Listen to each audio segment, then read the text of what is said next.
going to discuss on pain and its impact. We do have our faculty and facilitator join us here. Our faculty for today's session is Dr. Deepak, and our facilitator is Mr. Sharad. I invite Mr. Sharad for a faculty introduction and further introduction of the session. Over to you, Sharad. Thank you, Sinia. So, welcome all. So, I think everyone is doing good. So, today's session has been done by Dr. Deepak Stakharan, MD. So, he's one of our specialists in palliative care. So, and he's a specialist in community medicine, and he'll be taking the whole session. And I think you'll get better knowledge, and you'll get a thorough like information about today's session. And he has completed MD from KMC Manipal. He completed 6-week certificate course in palliative medicine, which is very necessary for palliative care services here in Pallium, India. And he's now a part of Pallium India, and he'll be just doing the session now. So over to you, Deepak. Thank you, Sharad. Can I just put my slide? Just give me a minute.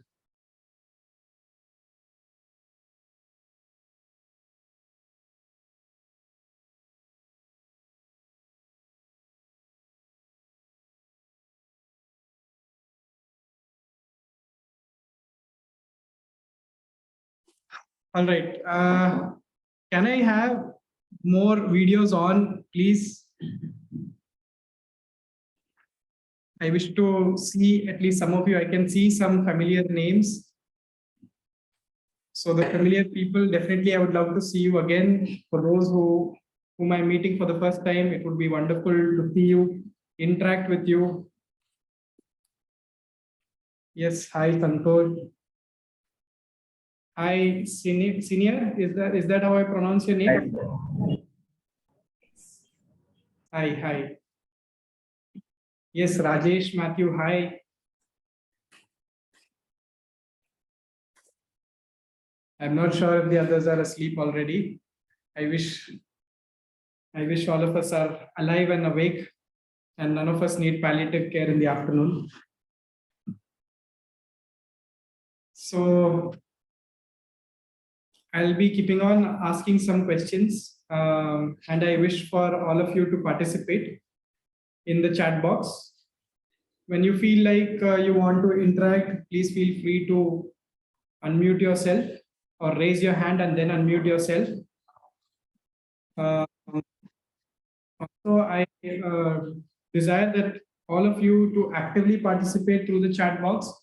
Whatever comment it is that you want to put, you want to share, please feel free to keep posting it on the chat box. I'll keep looking at it in between. And I'll also ask some very simple basic questions, which doesn't require any particular training from your past to answer. So hopefully all of you will be active today with me. So what is the topic of discussion today? Here's your first chance to start using the chat box. Pain is always a topic in everybody's life. All right. Lakshana is definitely there here. Others? Pain, impact of pain, yes.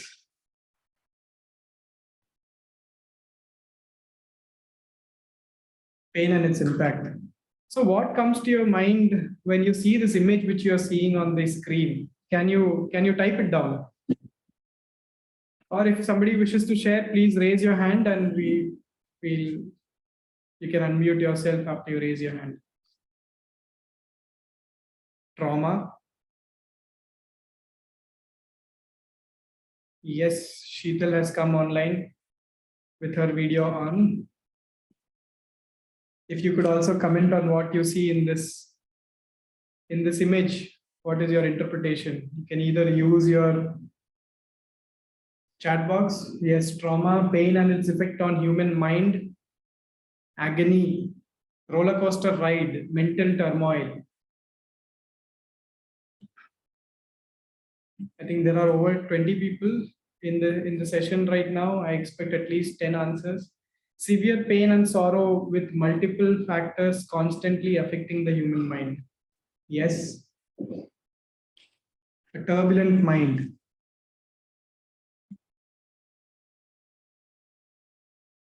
Confusion with pain and life, disaster and the following expression of sadness, lightning shot, not pain, overall suffering. Yes, disturbance, psychosocial pain. Thank you so much for interacting. And this is how we should be for the rest of the session. Multiple emotions. You can see there is thundering happening. In between the thundering and the storm which is happening within a person's mind, it's also on fire at one end. And the summon effect of all these things, you can see the teardrop which is coming from the person's eyes. So this is exactly what we are going to discuss today, which is pain and its impact, like most of you have said at the beginning. So what does pain mean to you? What is pain to you?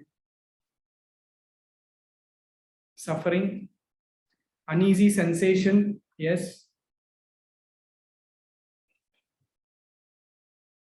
दर्द, दर्द का मतलब क्या है आपके लिए?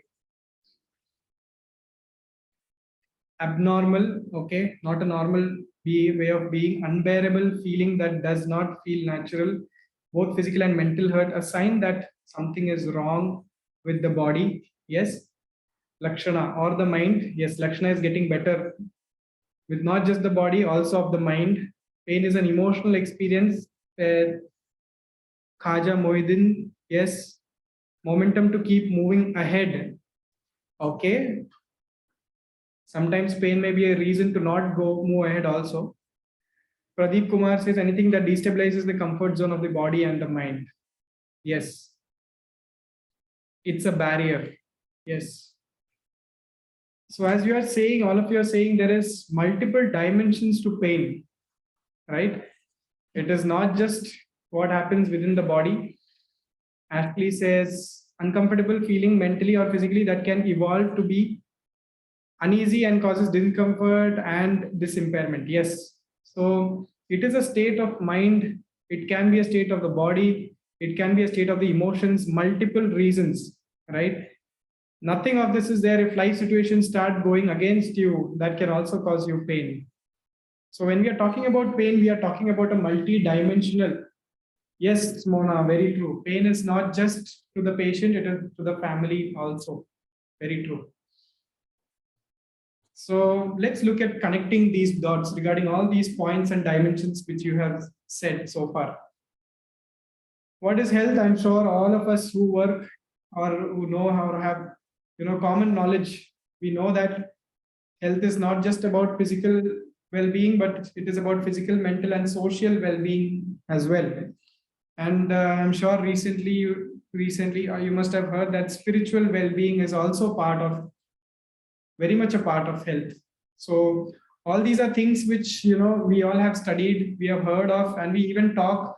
Most of our conversations are when we go to academic sessions, we begin by saying that all these dimensions, but when it comes to really practicing in our day-to-day life with patients or with beneficiaries or care receivers, how much are we able to practice this? So palliative care is definitely one of those scientific branches where we are really trying hard to not just talk about all these things, but to address it as well. So with that, we'll see the story of Mr. A. So this is a real image. This is the person who was under our care. He was diagnosed with cancer. He was on disease-modifying treatment from a tertiary care center, which is a cancer center. He has a wife and 3 children and his elderly mother. All of them are living together. So I'm going to tell you his story. So what you have said, that what are the different dimensions of pain? When you start looking at all of them, okay, which is physical, psychological, socioeconomic, and spiritual. When you start looking at all of them together, you are trying to look at the total pain in a person. These are all the reasons why there will be pain in a person, right? So we call it as total pain. And by now you already know that illness related suffering is much more than just physical distress. If any of us have any of these issues, we go into suffering and pain. But just think of a situation where a person is going to have a life-limiting illness. Life-limiting illness in the context of palliative care, to put it simply, we'll say it as a disease which is going to reduce the quantity of life or the quality of life or both. For a person who will be going through an illness which will be there throughout his life, all these dimensions are going to get affected. So, excuse me.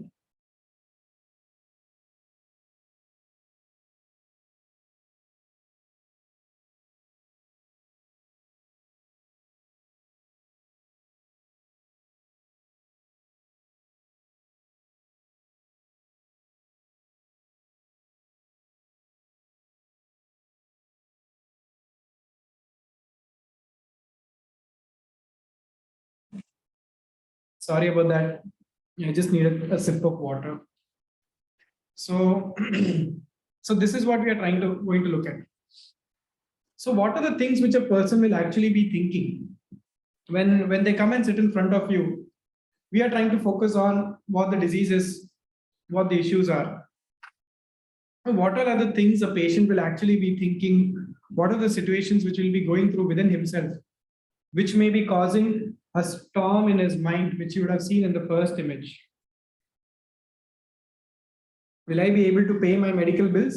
So these are all questions which had come off, like insights which we came across when we spoke to Mr. A in multiple sessions. Of course, a person will not open up on the first day itself. It takes a number of sessions to be with the person, and then they start opening up once you gain his trust and confidence. So will I be able to pay my medical bills? How will I provide for my family? I don't want to eat or talk. They'll be in so much severe pain that they don't feel like interacting with anyone. There is too much of pain. He's unable to sleep. Many of our patients are not able to sleep, would not have been able to sleep for days or months on end, and then once they reach palliative care, then we start doing things for them. Am I going to die now? These are all situations which a person goes through or which a patient goes through, especially if they have diseases in which there is a lot of uncertainty. You're not sure if the treatment is going to work. You're not sure if you can pay for the treatment. You're not sure if tomorrow you will be able to function the same way or not. Many situations, like in his case also, he was the sole breadwinner of the family and unable to go to work anymore. So especially people who rely on daily wages are really troubled when these sort of issues happens to them. And when I say that, I want you to remember that 65%, more than 65% of our country is still below poverty line. And I'm sure majority of you, will be having a major beneficiary base who are either in lower or lower middle income societies. So these are all situations which plagues the common man. So one thing is that along with the pain, depression, and there is a lot of evidence in which pain and depression go hand in hand. And many situations where you will see that the person wants to end their life. Many a times they will ask you, they'll ask you to assist them in finishing their life. As a doctor, they may ask you for drugs. As a social worker or a nurse, they may tend to open up to you about their feelings to you, and you may feel helpless that you're not able to do anything. But at the same time, okay, I just want to ask this question to all of you. How many of you would actually entertain that desire. If a patient says that they want to end their life, let us think of hypothetical situation. There is no legal issue which is going to come to you. There's absolutely no legal issue which will happen. It says, let's imagine that it is legal in India. And if a patient says this to you, that they want to end their life, what would your answer be? Or what would your response be? Can you type in the chat box? I'm just curious to know.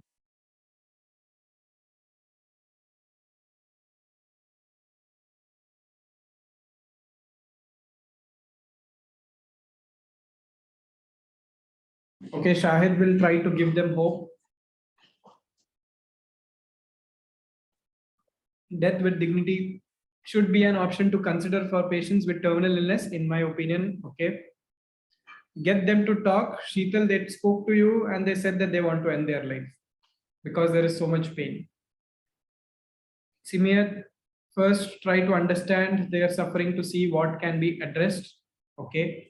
Mona, one should be strong and doctors are trying to relieve suffering of the patients. Yes. Vivek, immediate response will be giving lots of positive outlooks. Yes, Vivek, many people try doing that.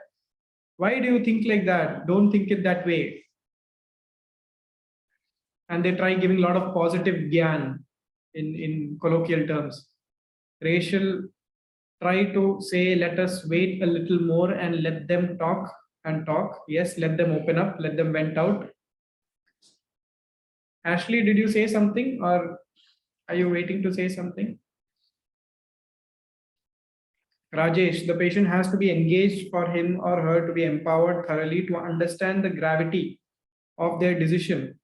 And given consensus from experts, including psychiatric assessment of the patient, the decision should ultimately be that of the patient. Okay, so the patient should decide how things should proceed. Understand why they want to end their life and progress. Okay, Ashley.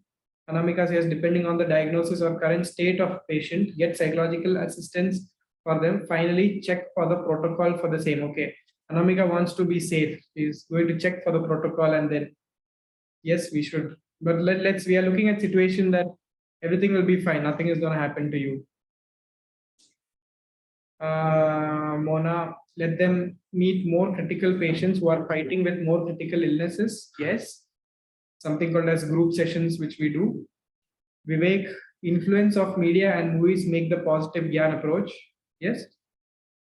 Positive Gyan approach is there. Influence of media definitely is there.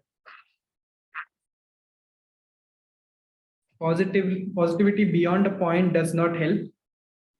What is IMO?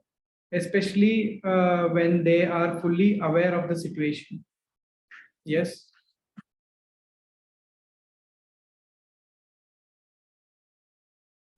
Right. So, yeah, begins to sound cliche and empty. Yes, very true. So like many of you have said, okay, in my opinion, thank you, Lakshana. I'm a little outdated. Okay. So yes, so it is true that, many of us try giving, the immediate responses, we try giving Gyan, we try telling them, look at the positive side of life. And sometimes we start saying that, this is nothing. There is people who are going through worse and all kinds of responses. It is true. It is especially when we are not trained enough. This is the natural responses which we want to give. So how do we do it? Like many of you have said, definitely we need to understand where the person is standing right now. What is the insight within themselves, and then we have to see how to go forward. Now, when we are talking about pain, here you can see on the slide that less than 4% has access to pain relief in the country. Out of the people who need pain relief, less than 4% have access to it. So you tell me, if we are a country where we don't even have access to pain relief first, okay, and then we are talking about progressive things or supposedly progressive things, like there should be a protocol in place to end the life of a person's life with dignity if they wish to. Should that be the case?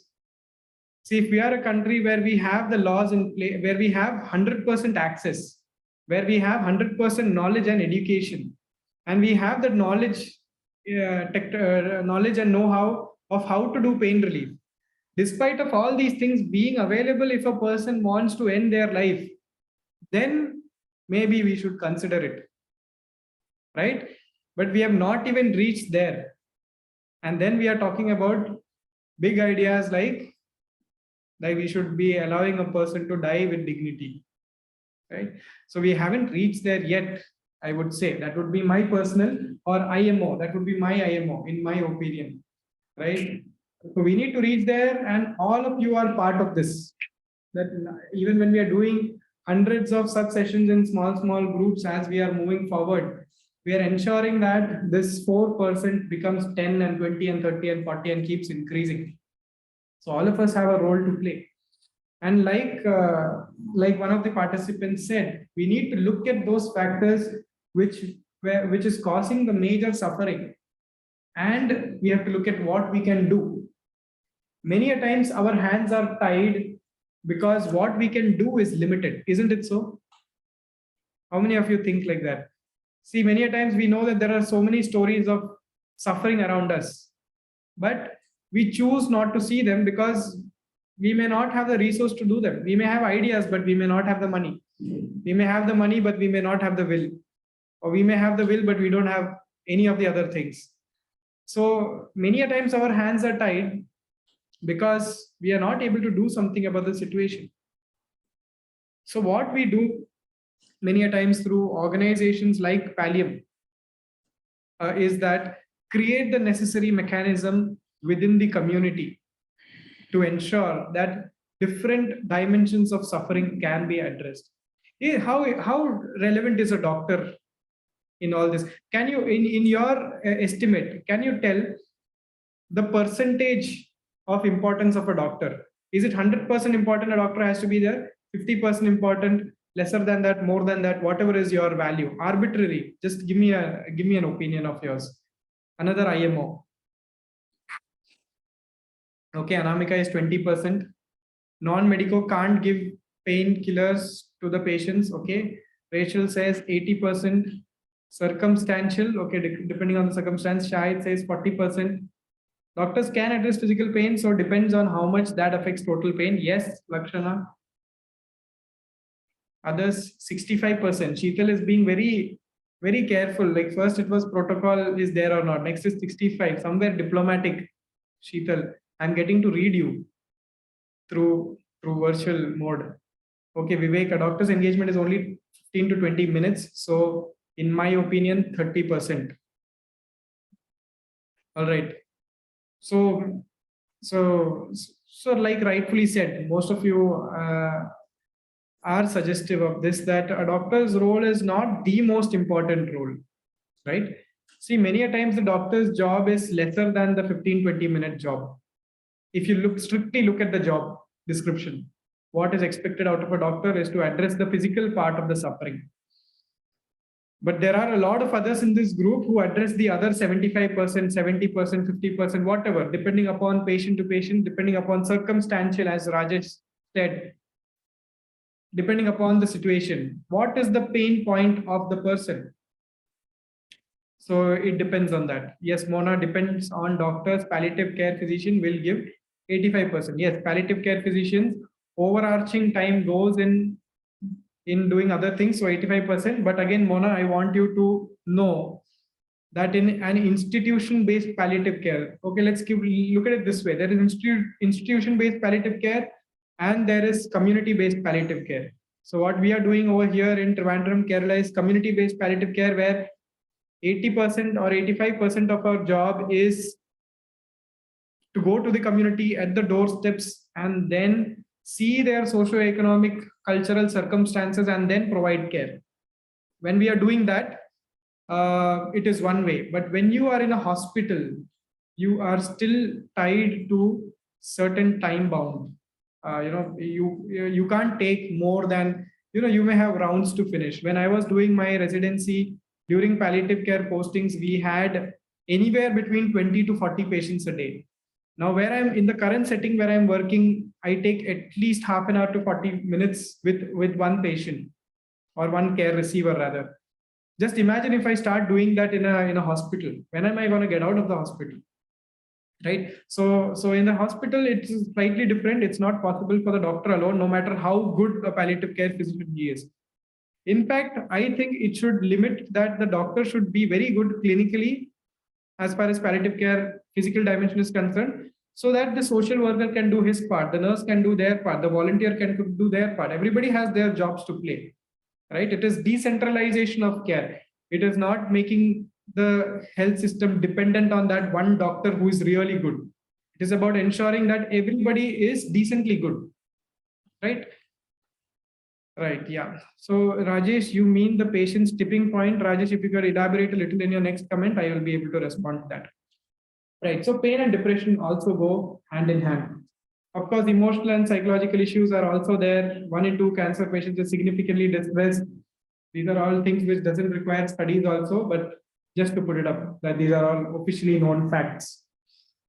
Mental health care in oncology is also a big issue. So what do you see finally? Can we just minimize the chat box over here?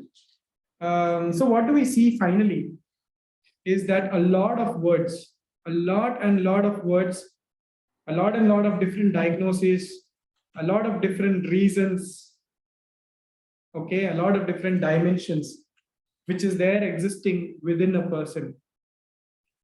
So you can see the multiple terminologies which is used. Basically, this is just suffering. All this is just suffering. Right. So again, like there is one of the other impacts is psychiatric disorders. At least 30 to 35% of cancer patients, they go through some form of a psychiatric disorder, many a times requiring pharmacological help, sometimes not.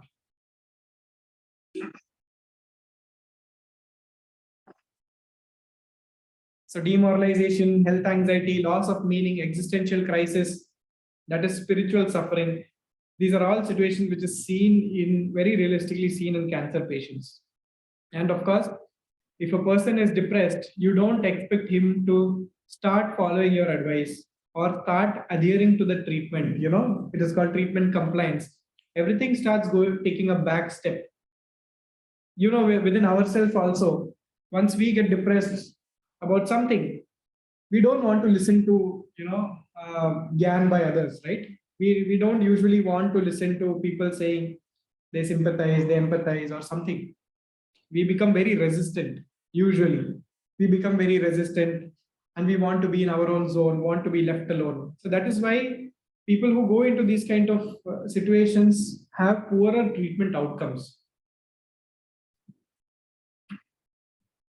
So many a times this leads to very high financial burden, leads to a lower health related quality of life, poorer mental health, and this leads to very non-specific psychological distress.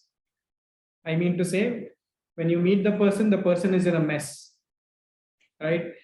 And this high financial burden, I don't want you to be under the impression that just because it is there are government facilities available, people don't go through high financial burden.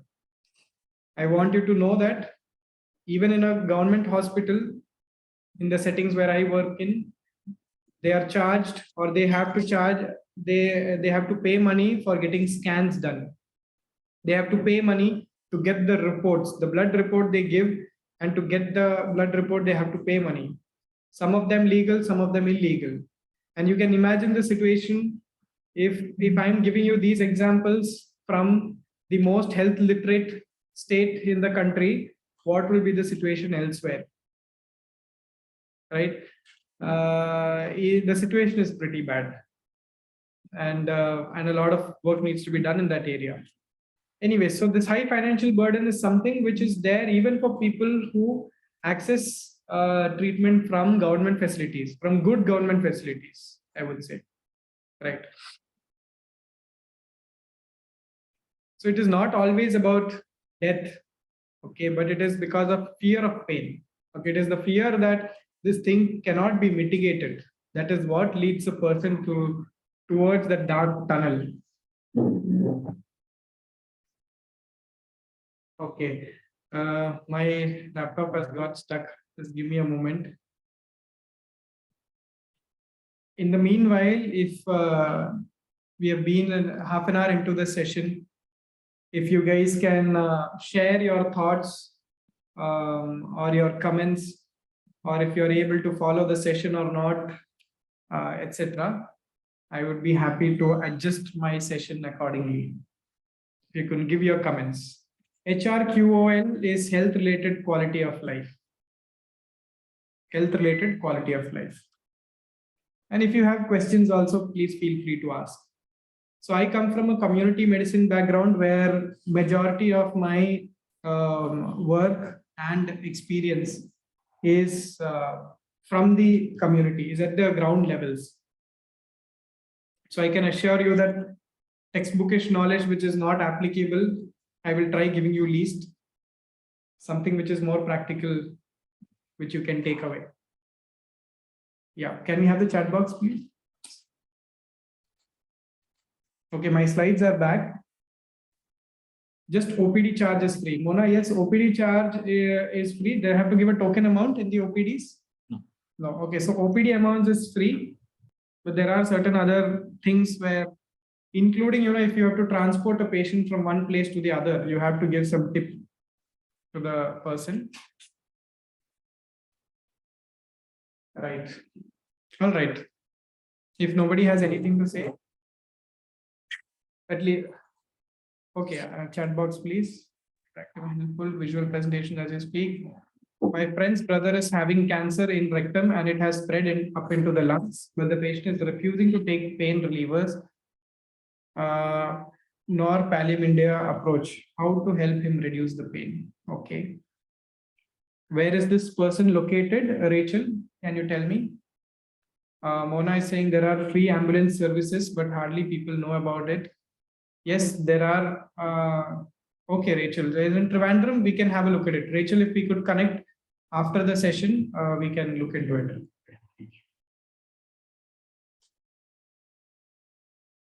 All right, that's good. That's great. Yes, Mona, there are free ambulance services as long as it is going to a government medical college or medical hospital. It is free of cost. That's what I know about 108, I think. And there are certain other local also. No, okay, 102 also. Okay, that's new info for me. 102 also. Is it pan India? Is it all across India, or is it in some particular state? Not in. It's in Delhi. 102 is customer number in Delhi, and you can take advantage of free ambulances visiting to any hospital. Okay. Whether it is private or a public hospital, government hospital. Great, great. But hardly people know about it. It's a Delhi police service. Okay. Anybody can avail this.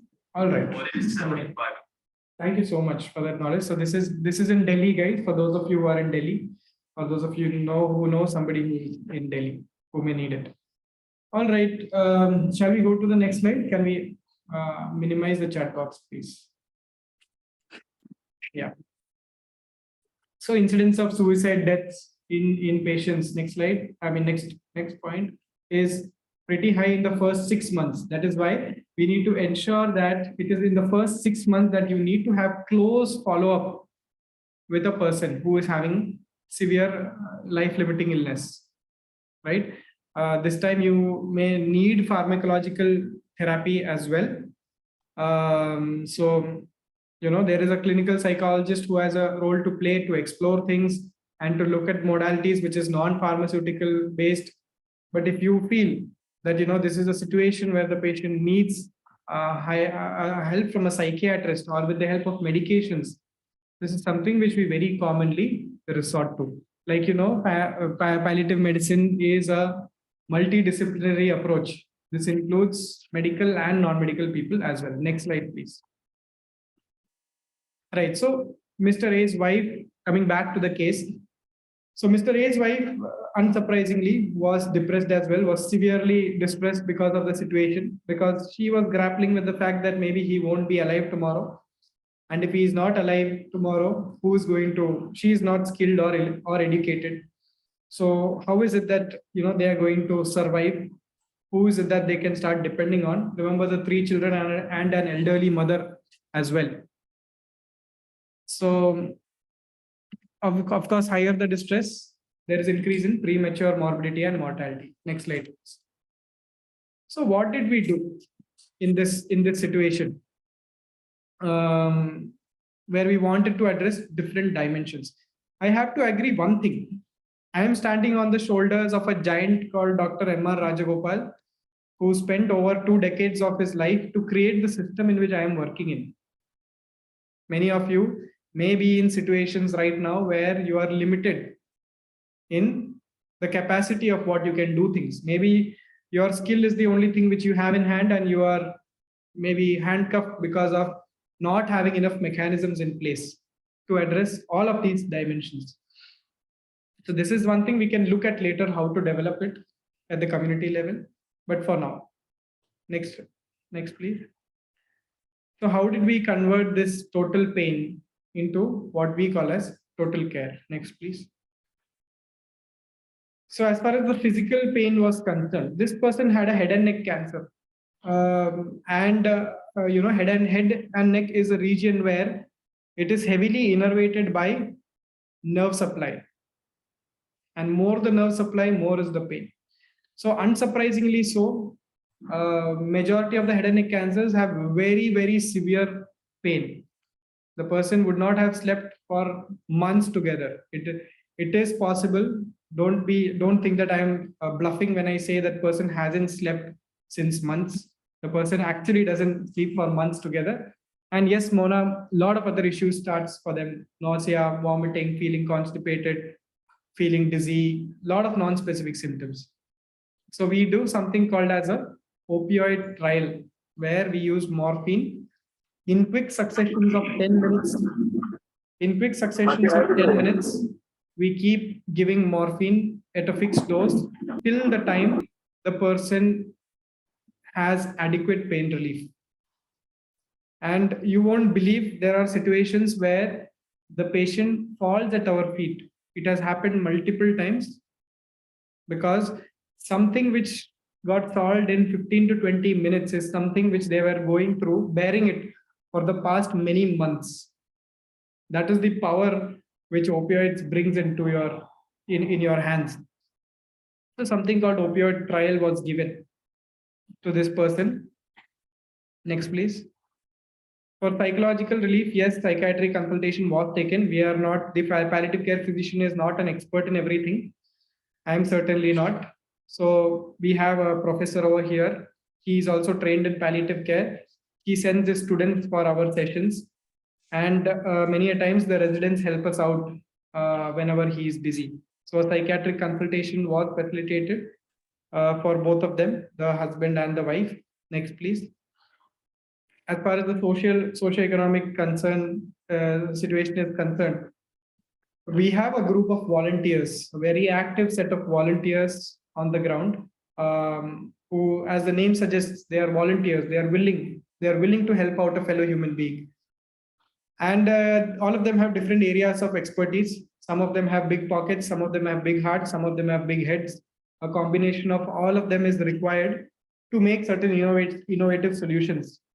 However, in this case, considering that the person, the wife, doesn't have any skill in particular, we were trying to see where we can rehabilitate her, in what situation. So we had a volunteer sponsor the education of their children. They made some connections with which till college period, their education will be taken care of. They don't need to bother about making money for it. And the next is a poultry business was set up for the wife at their house, within the locality of their house itself. So this will ensure that there is a source of income for them. And of course, we keep supporting them. We keep inquiring regarding how things are going for them. Next, please. And spiritual, the family felt dignified on earning their own living and being able to give back to society. See, one thing is that, when you are in a helpless situation, you think about how you can get from others or how you can get back from society, right? That is one way. But once you start getting enough, now there is meaning to your life only when you start giving back to society. what is it? What is the value which you bring in to somebody else? Is how valuable you feel, is how worthwhile you feel within yourself, if you deeply think about it. So here we have made a mechanism for them with which they are giving back to society as well. She's earning her own living and she's giving some valuable service back to society through the job which she'll be doing. So this is how we converted the situation of total pain into total care. Next, please. So what are the conclusions? Definitely there's high prevalence of mental issues in cancer patients, not just cancer, also in other life-limiting illnesses. A multidisciplinary approach, which is why all of you are important. There are doctors, nurses, social workers, there's a marketing executive, so many different kinds of backgrounds. Everybody is there here on the same platform.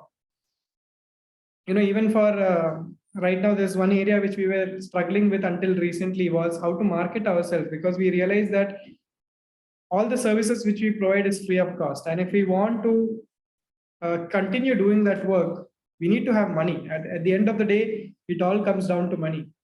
And for that to happen, I really think there is no other way than to market ourselves.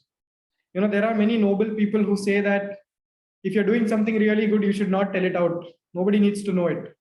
That's the true, that's the true noble way of looking at things. But unfortunately, not practical and not sustainable.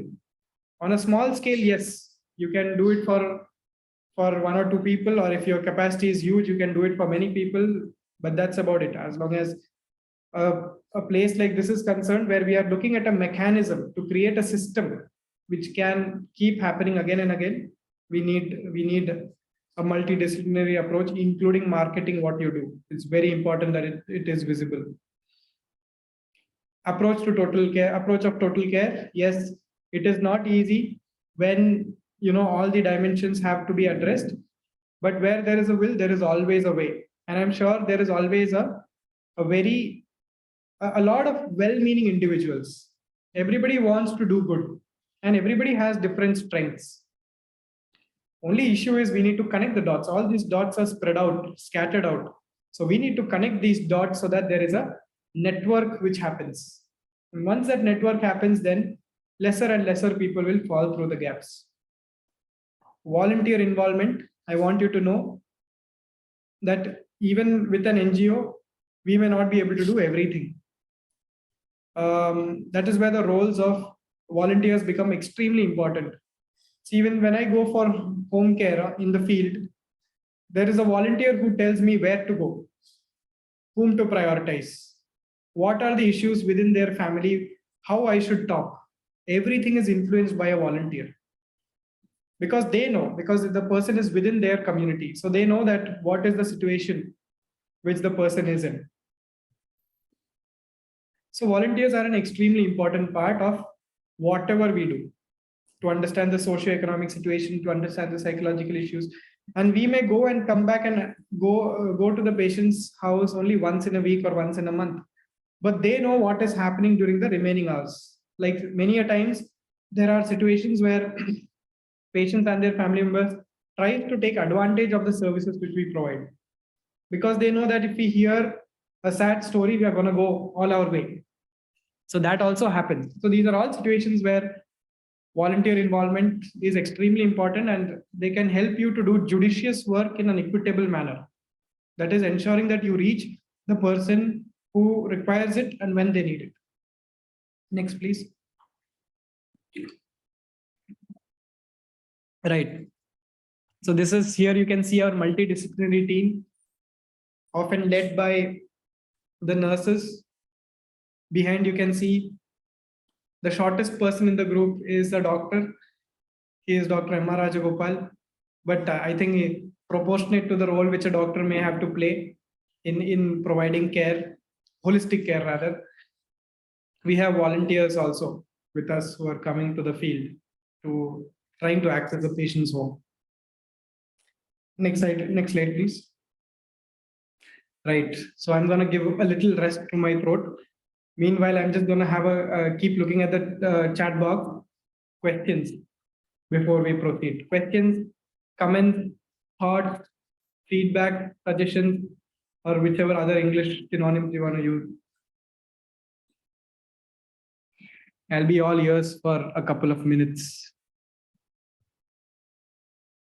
Yes, Mona, people should know human rights. Mona, do you want to unmute yourself and share any bit of, When patients and family don't really know about their human rights, how they will raise their voices. So one should know about human rights. Right, very true, Mona. So this is also one of the major roles which volunteers play. So there are trained volunteers for this. There are people who are experts in this. There are people who are experts in law, and otherwise also there are students, law students, who can help out in such situations in letting people know about their rights. So these are all situations where the community can come together to give back.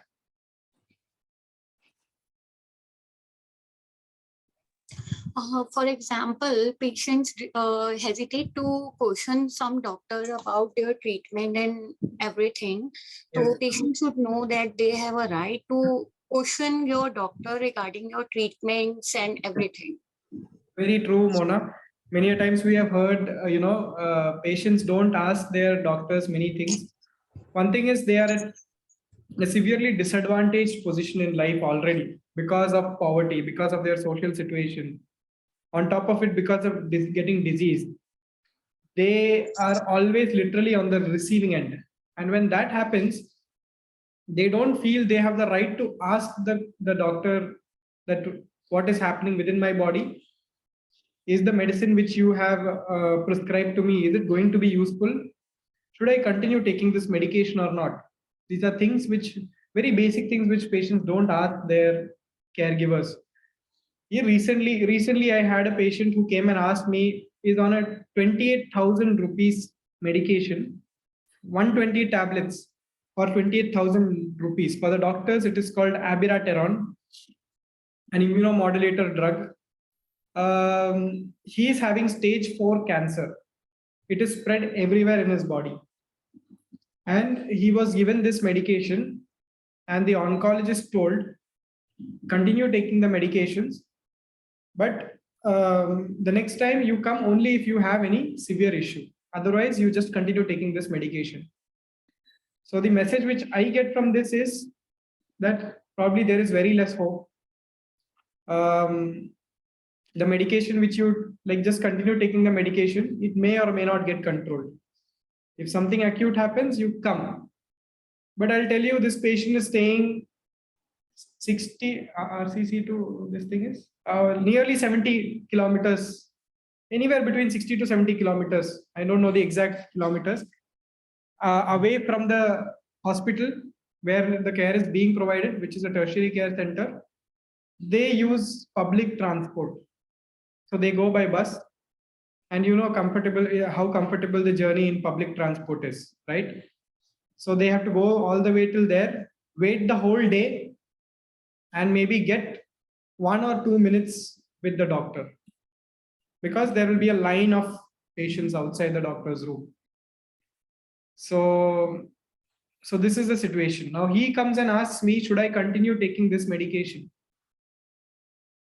Because he doesn't want to go all the way there. That is one thing. And then he is not sure whether he can ask that, because experiences of asking questions to doctors, especially in government setups and even in private setups, have not always been good, especially if you are a person who is underprivileged. They have a difficult life. Doctors who prefer biopsies to patients, normal patients who are not medical, they really don't know what is true cut biopsy or we'll what look is at fine needle that, biopsy. Mona. Yeah, we'll come to technical details later if we have time. All right. Otherwise, it may become a little off the topic. Rajesh says, in your capacity as a doctor, how do you deal with burnout and related stress or frustration? That's first question. Second is, if a volunteer himself is a PTSD, post-traumatic stress disorder, and chronic depression patient, would volunteering for palliative care support be advisable?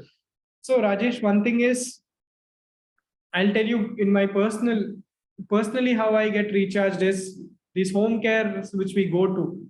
Rajesh, can you tell me where you are based at?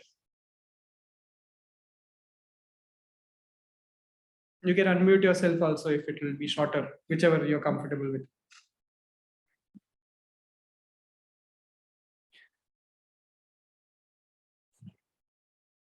Okay, you're in New Delhi. Okay, so Rajesh, if ever you happen to come to, I invite you to come to Trivandrum, or I invite all of you to come to Trivandrum.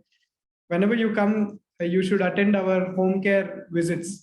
And you see, I mean, for me, it is just the chemistry which 4 or 5 of us have within the team of 4 or 5 of us who travel, for 30, 40 kilometers together on a day-to-day basis is, the nurses have their own issues. The social worker have their own issues. I have my own issues, personal and professional as well. All of them have frustrations. All of them are stressed out.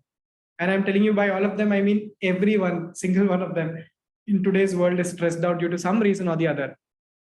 But there is a zone which becomes a comfort zone of caring and sharing, where there is nothing much which can be done about the situation as such. But like you all had said earlier, to a sort of venting which is there, and a sort of lightness which comes out of it. This is very important as far as taking care of burnout and stress is concerned. Sometimes people stay back, they want to continue doing this because of the support system which is there. That support system is not necessarily solution oriented. There is no solution to it. Maybe it may be an issue because of the husband or wife or the children or the boss or whatever. It may not always be solution oriented, but there is a lot of support which is there around. Can you just go up? What was the second? Yeah. Regarding volunteers who themselves have certain issues, like either a PTSD or a chronic depression or something like that. See, everybody fits in a certain kind of a role, right? You have to identify it where they fit in. We always have a training session for volunteers in which they go through what their expectations are, what they should do and what they shouldn't do. And only after that, they are integrated into the system. So we need to always be careful about the background of a volunteer and to fit them into the best possible way in the system which is there. And always there is a need. There is always a need. There is always a gap. We just need to see how to fill it in. Mansi Shah, do you want to share something? Your hand is raised. You can unmute yourself. I do. Hi Mansi, you were there here 2 weeks ago with us. Yes. Hi. Yeah, me being a tube light, I just realized. Hi. Please tell me. So I don't have a question, but I wanted to share how enriching the experience was when I came along with you, and the next day I went with Dr. Santu, and I also visited the hospital.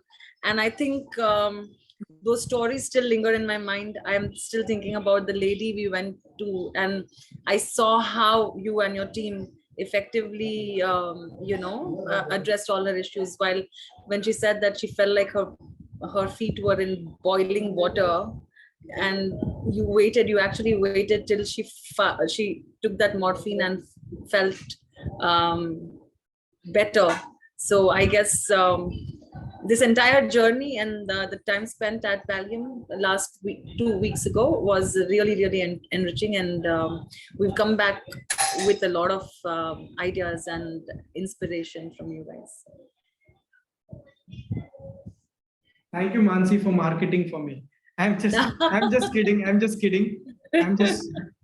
Yeah, thank you. I mean, we are going to stay in touch for sure, for making sure our projects start collaborating and we do good for the world as we are continuing to do. And for those of you who don't know, Mansi is the founder of Happy Feet in Mumbai. So they take care of children afflicted with HIV and AIDS. Mansi, you want to say a little bit more about your endeavor? I would be happy to give you a minute or two. Sure. So I'm from Happy Feet Home. We are based in Mumbai, and we work with children who are infected or affected with life-limiting, life-shortening illnesses.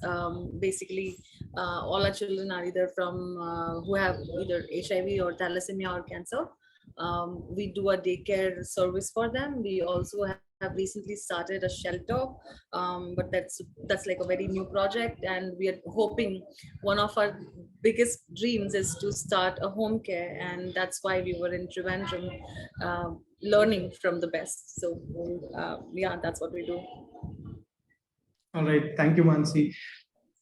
So with that, we move on. So one thing I was just trying to demonstrate over here is, like we were saying, there needs to be mechanisms in place for people to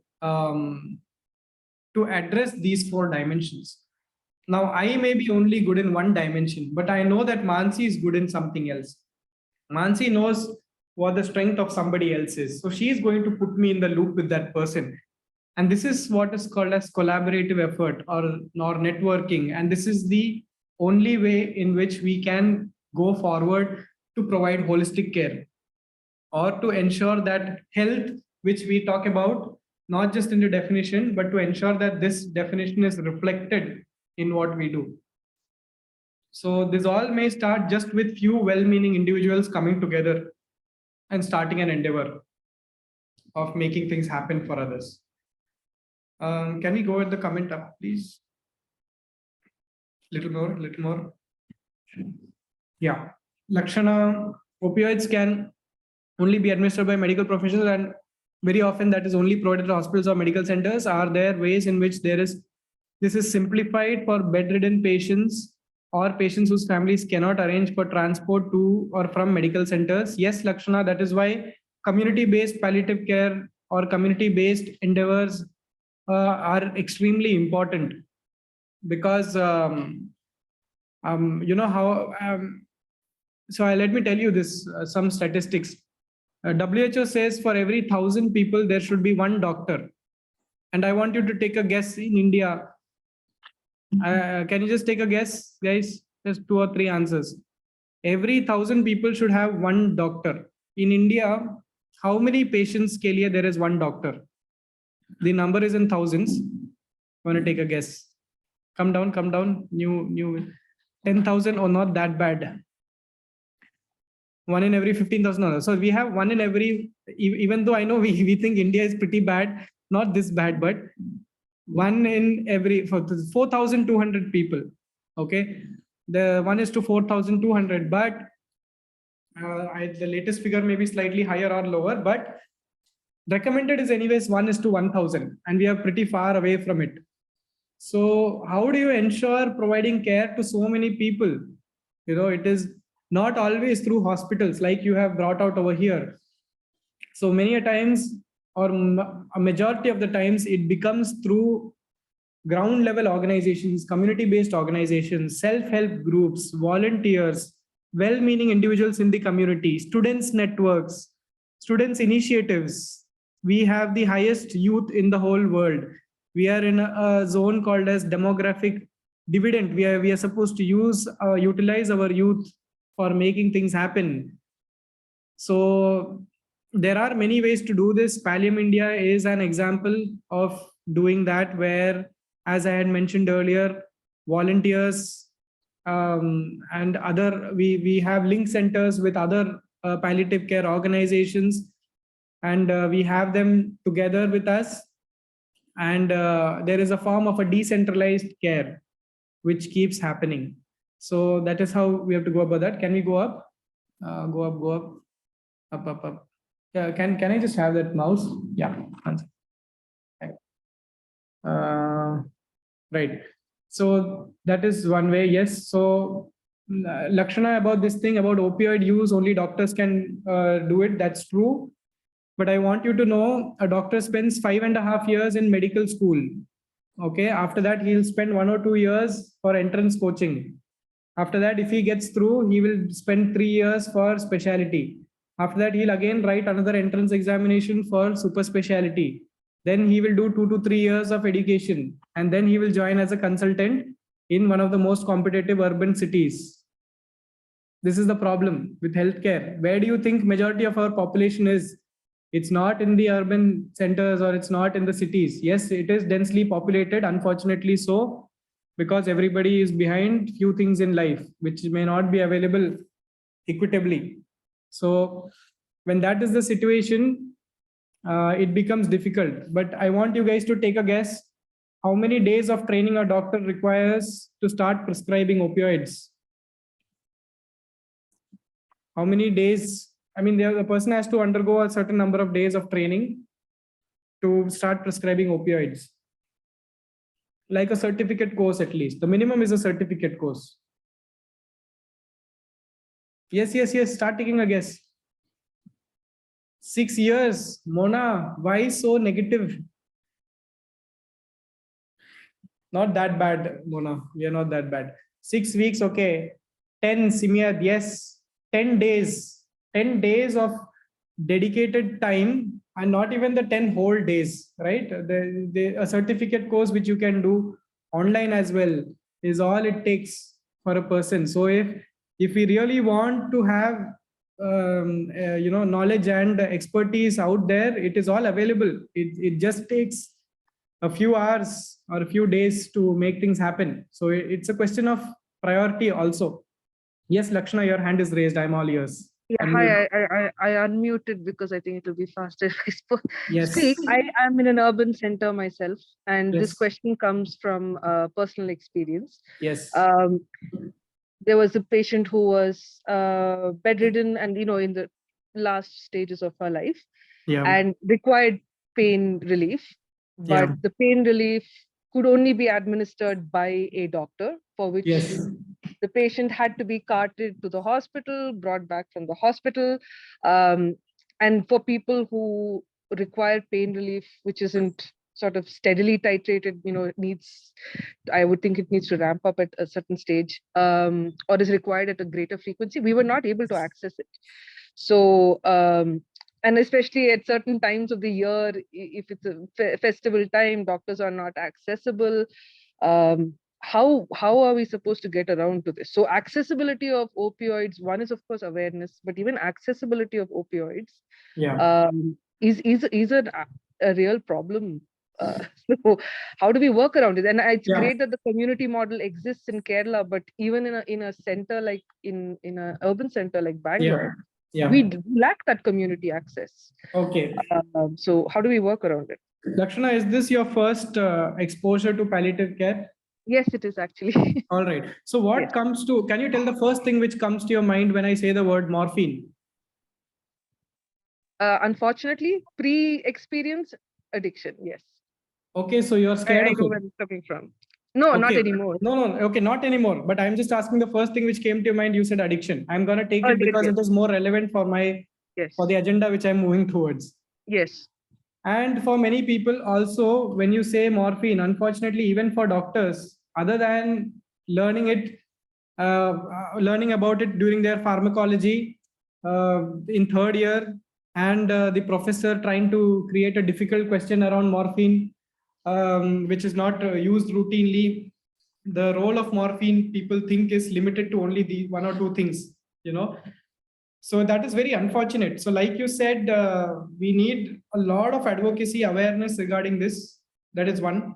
Second is laws around opioids is something which people need to become aware of. And we have a team which deals with this kind of thing. Because Lakshana, we do trainings for medical officers, government medical officers, for doctors, including oncologists, for medical administrators who try to stock opioids, because we guide them regarding what are the forms which is needed, etc., etc.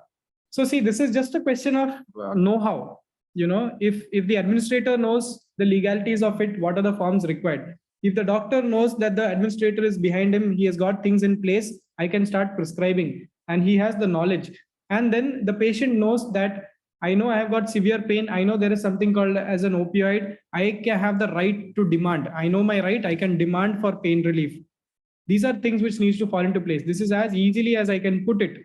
Of course, this is not as easy as it sounds.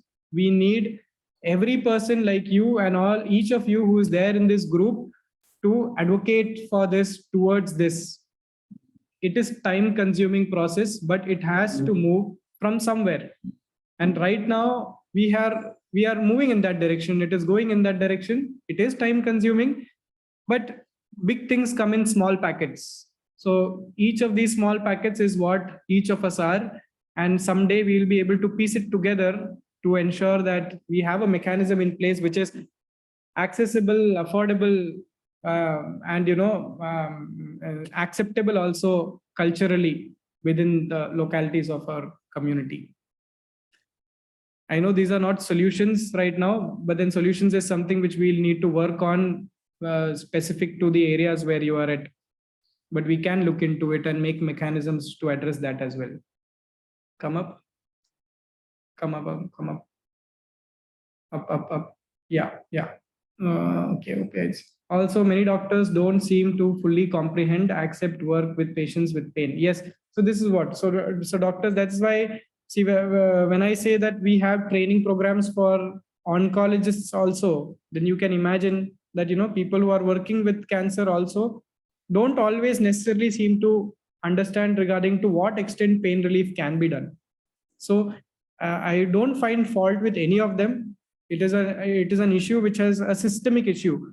Since 18 years of age, this is what we were exposed to. We come to think of it that this is how it is supposed to be, or it is. But I promise you, there is much more to it than what meets the eye. Come down.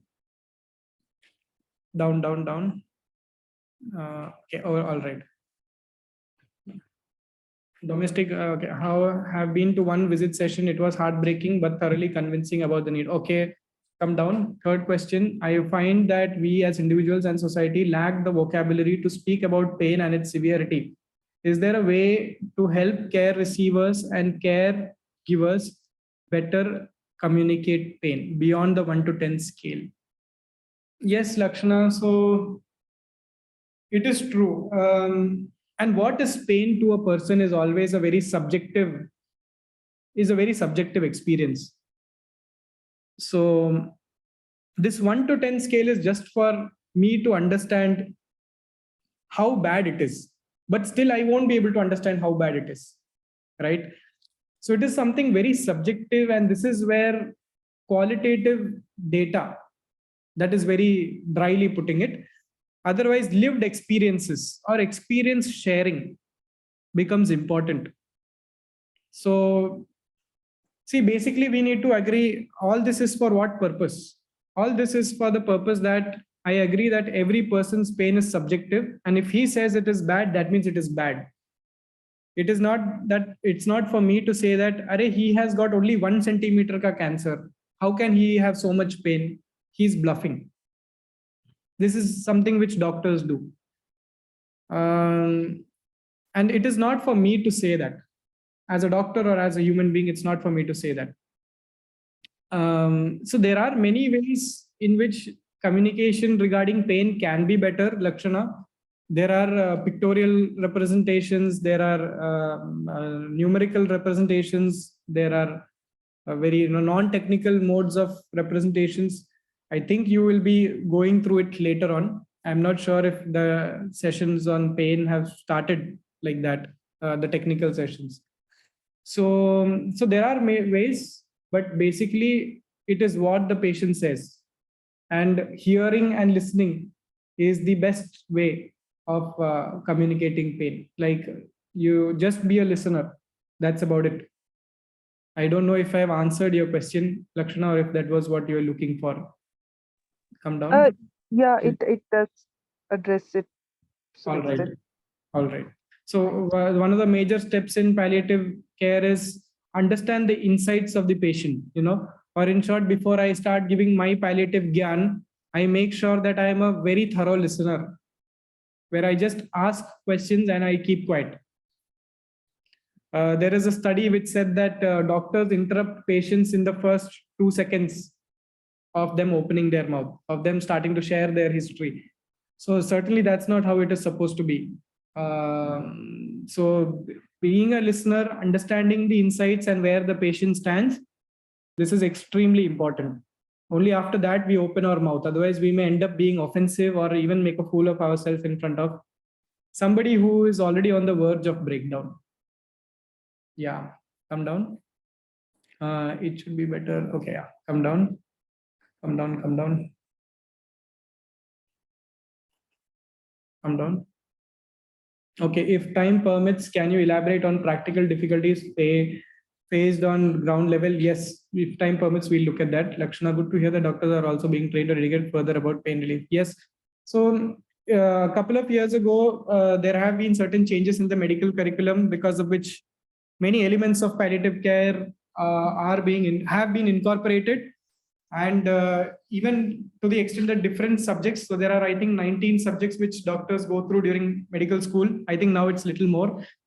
So these subjects have got some element of palliative care spread out. Palliative care is multidisciplinary, multifactorial, so it has got implications in multiple subjects. So we do have a module where we try addressing, we try helping medical colleges integrate palliative care into their curriculums, which is already mandated by the National Medical Commission. Yeah. So I think we can go for the presentation. So I think now we have around 20 minutes. So with this, we'll just move to a presentation, case presentation. And my colleague Sharath over here, who is a social officer with us at Pallium, he will be doing this case presentation so that you get an idea about what is the case format and how to go about it. Sharath, over to you. Yeah, thank you, Dr. Deepak. So this is a basic case presentation which we conduct in Pallium, India. So over to the case presentation. Second slide.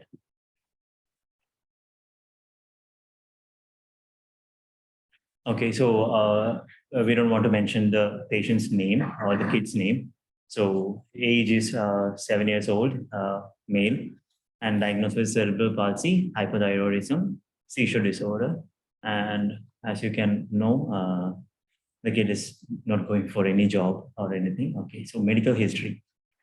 So diagnosis already known. So since birth, the patient is suffering from illnesses, and during birth, cord around neck, anterior fontanelle depressed, and birth asphyxia, hypoxic, ischemic, encephalopathy, developed multiple episodes of seizure. So this was the starting during the birth time, after the birth, and after that, early interventions took place, and somehow physiotherapy helps him to say have slight changes as reported by the informant. Like the kid's aunt and father was there at the time of registration, so they have that their documents with them. So from that we get the information. Then the kid is completely bedbound. He's getting physiotherapy, and the kid is now in low food intake. Like takes 2 to 3 hours to feed, and he only weighs only like 6.5 kgs at the age of 7, and currently on treatment from SAT Trivandrum. SAT is specialized in kids for children. And about the inside. So in case of the patient, as you know, the kid is having cerebral palsy. So the kid is not aware of anything related to the diagnosis, prognosis, or palliative care. And in the side of family, for the diagnosis, they know about the illness through the doctors, because they know the term only. It is cerebral palsy, and what are the side effects, and what is going on, and how treatment can be done. That things they know. And about the prognosis also, like the family members expect the child's mothers, like the mother knows and accepts the prognosis. Like nothing can be done. Like if anything can be done within the help of physiotherapy only. And after that, they have to just maintain that physiotherapy for a longer period. And the child's mother believe in a chance of recovery, but there is a hope. So it's not fully related with the prognosis, and it's about her hope towards the kid. And next is about palliative care. So was aware that it is a care for bedridden patients. Yeah, it is correct. But when you come about palliative care, we just given the whole details about palliative care and how it works. And we don't have to give them a rare hope like the kid can be treated very well and he will just like improve day by day. So no, so we just given them the proper information about palliative care and what we do. Next, okay. So this is the basic family overview. I think you have gone through the previous sessions with genogram and all. So this is a basic genogram for the child's family, like the 3 generations. So starting from the grandparents is there, and the kids' parents, then the kids.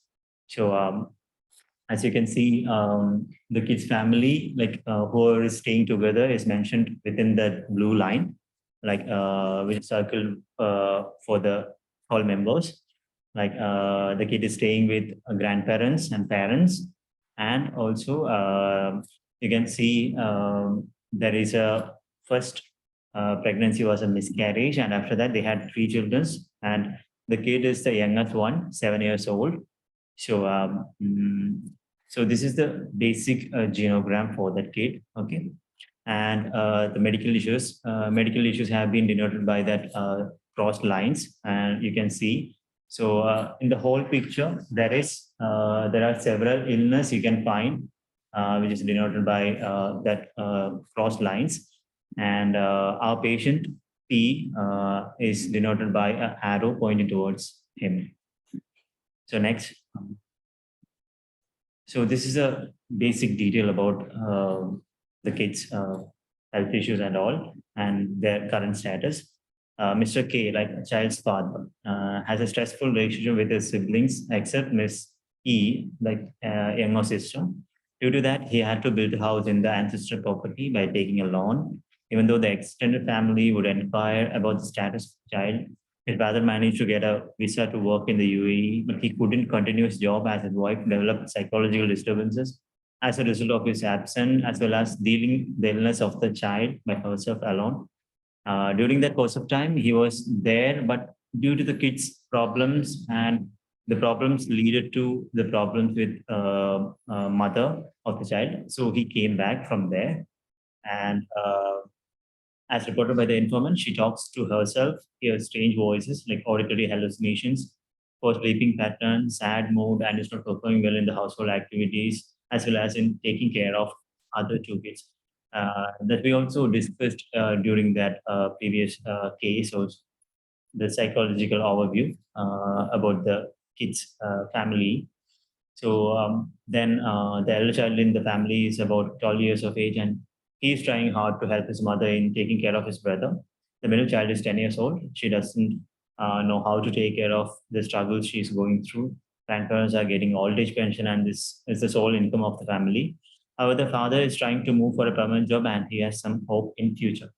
So this is the basic story about the patient, the kid. Next slide. Okay, so this one is the eco map.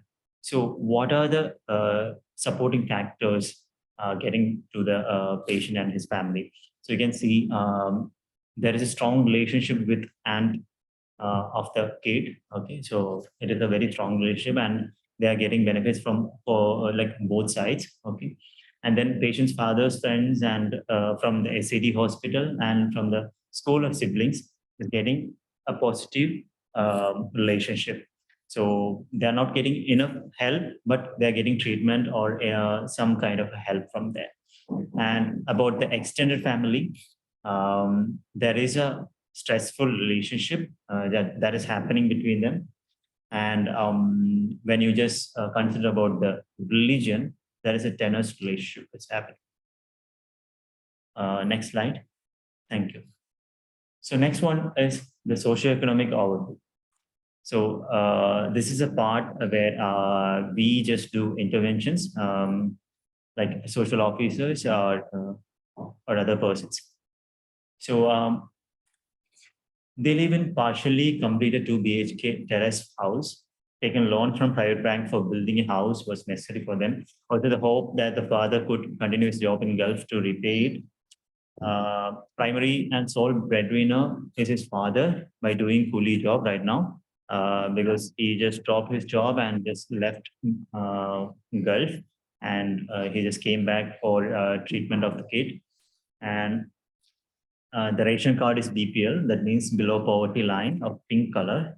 And in Kerala, we have 4 colors of ration cards according to their economic status, which is blue, white, that comes under above poverty line, and pink and yellow, which comes under below poverty line.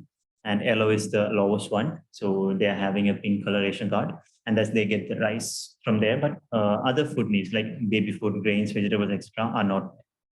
And then the grandparents are getting old age pension. Previous slide. Okay. Then though no financial support from anyone near and dear to them. Father was in Gulf for an year, but he quit his job due to the illness and now occasionally doing coolie job for daily wages. Other ill members of the family are not taking proper treatment for their illness due to the financial crisis. The treatment expenses are high, especially the medicine that are not available in SAT, goes around rupees 4,500 a month. This is another case when you consider the SAT hospital, not SAT in every hospitals, they just prescribe the medicines, but that are not available at the local, like in the government facilities. And so we have to purchase it from outside. And so that is the biggest problem here when you consider the government settings. And they are spending a sum of 4,500 for a month. So that's very high. Then education expenses of the other siblings are getting high. So this is the case, presentation. Then these are the discussion points. Like you can go through it. Like how does the illness of child impact the overall well-being of the family? What are some of the issues standing out for you? Then what would you prioritize? What are the priorities and what would you prioritize for the family? So these can be discussed.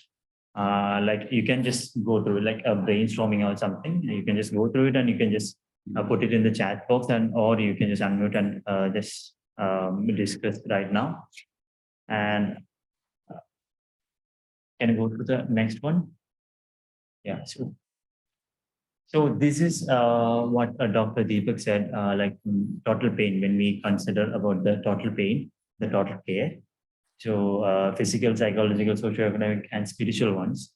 So these are the points we can just come up with this case. No, yeah, thank you. So in the physical one, the problem related with movement, the completely bedridden problems, ADL impacts, then cognitive impairment, life-threatening disease, multi-organ dysfunction, these comes under the physical realms. And when you consider the psychological factors, the behavioral issues of the kid is one.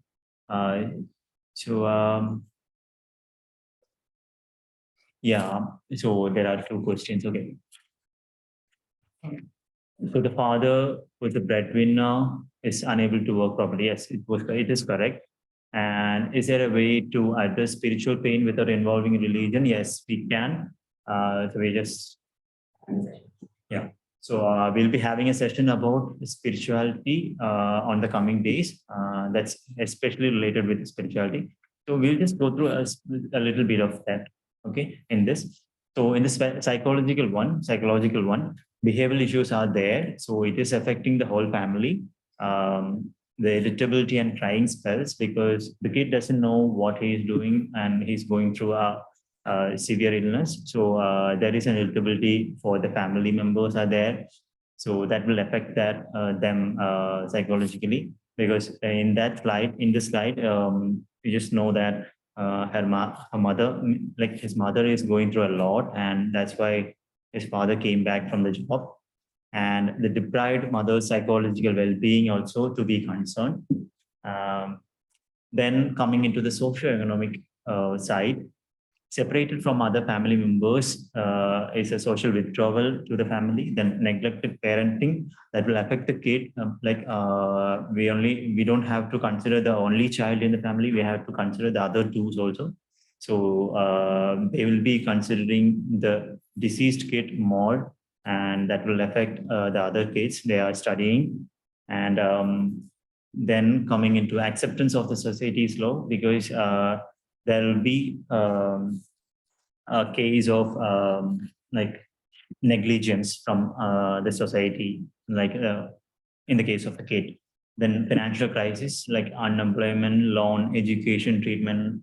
So these are the factors comes under financial crisis and economic things. Then other ill members in the family, as I told you earlier, the family is having a lot of person who's ill or suffering from any kind of diseases. So these comes under socioeconomic barriers. Then coming into spiritual realms, it's the declared faith in life. So that will be the first one. Then no support from religion, like there is no support getting from any institutions or any like if you consider a Christian family, then there will be a church will be there, so they'll be having a fund or they'll just raise something. So in this case, in this kid's case, so they hail from a Christian family, and the problem with that is there are no support is being getting for them. So so that's the case there for this family only. Then the future hope. So what will happen next? So is this will be continuous for the kid? So how we can just handle it? So there is a problem of future hope. What can be done? What can be? What not to be done? Things will be in their mind. So these are the things we just consider. Like when you consider this case that comes into you, and these are the observation in this case. Next one. Yeah, so this is a plan which we have taken according to this particular case. So first one is according to our criteria. The first one will be a home visit to explore more about the psychosocial realms, because during a phone call, in my thinking, like this case came in our helpline service. So we haven't visited the patient yet. So a home visit to explore more about the psychosocial realms would be the first one. Then to provide education support for the other children, because they need to be considered too. So we have to provide education support. We have to just think about that too. Then to facilitate disability pension for the kid, because this kind of kids getting support from the government, but they are unaware of that. So we have to just link them, and we have to avail that service with the help of volunteers and all. Then to check with PHC to avail diaper and medication support for the kid, because government schemes are very vast, and they do provide so much things for kid and other illness, like ill people. But when you just get into the reality, it's not given properly. If they don't ask, like the people who are suffering, they don't know anything, or they are not aware of that schemes and all, they'll not get it. So we have to license it. So to for that, we have to check with the PHC, Public Health Center, to avail it with the help of volunteers. And there is a side like diapers and the medication support will be provided once in a month, and a visit will be provided from the palliative care. So these are the things we are planned for the kid. So that's the case presentation. Yes. Can we bring the chat box to this side? Yeah. Yeah, we can turn on our video also. So I think we have a minute left before we close. Just looking if you guys want to put in some questions. We may not have time right now to address them, but we can look into them into the consequent sessions, and maybe on your WhatsApp groups also. So you can feel free to share anything if you have in mind. It may be a question or a comment, and we'll take it up, not today, but later. So you have maybe a minute to do that.